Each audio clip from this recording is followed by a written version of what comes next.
So I did a video where I talked about low stress jobs in information technology and risk management in cybersecurity, because a lot of cybersecurity jobs are kind of stressful, to be honest. I know a lot of people who come to my page are seeking this out, and I'm just going to be honest with you. Cybersecurity, depending on the field, on the actual job you're doing, it can get very stressful because you're dealing with.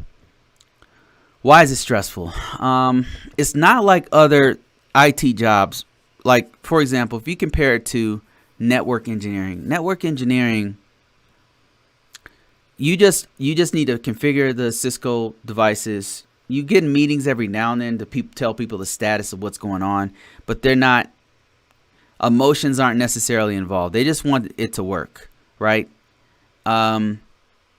Help desk can be pretty stressful because you're dealing directly with customers who are confused or they're irritated, or you're dealing with different departments.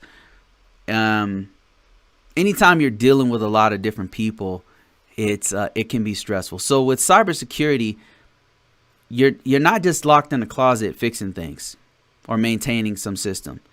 You have to talk to C-level execs, management, and technical people, and sometimes even customers and clients. These are all three different languages you have to speak. And you have to meet them where they are. That means when they're communicating, you have to communicate using their language. If you're talking to a C-level exec, they don't want to be in the weeds. You need to give them data, vetted data, authenticated, correct information so that they can make decisions for the whole organization. If you're talking to a manager, they're concerned with the operations, the resources that they have currently, and the operations. So you got to speak their language. You don't have to necessarily get in the weeds, but they want to know solutions. How can we get from here to there? If we're fixing this system, or if we're transitioning from one operating system to another, do we have the resources to do it? What does the regulations say?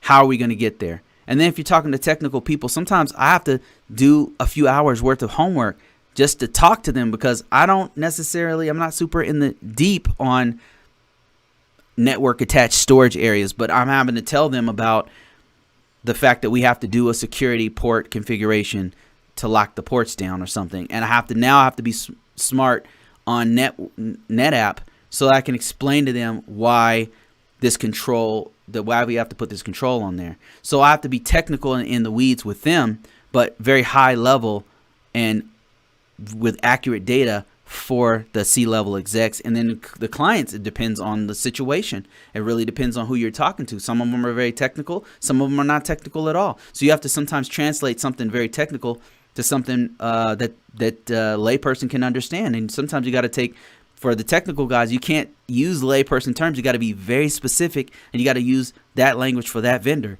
So it can be stressful in that way. And then sometimes you're dealing with millions of dollars. Like the process, especially risk management framework, it's that process is not cheap. Like, it takes a lot of man hours to do that. And so if the organization is going in the wrong way for 3-4 months, and now they're figuring out, oh man, we got to restart something, people are going to lose their minds. People are going to get stressed out.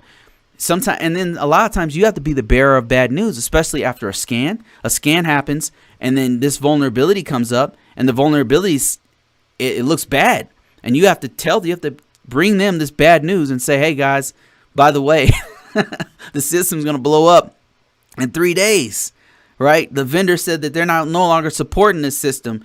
And they're like, what are you telling me? So sometimes it's just very stressful. But this person said that there are low stress positions, and that's the truth. And that's in that video I was talking about. There are some there's some positions that I've had that are cybersecurity, but they weren't stressful. And one of those that I mentioned was smaller organizations. Some smaller organizations they're not very stressed out. Some organizations that have their stuff together, they're very organized. They're very, those aren't that stressful. And this person also mentioned training, if I can find it.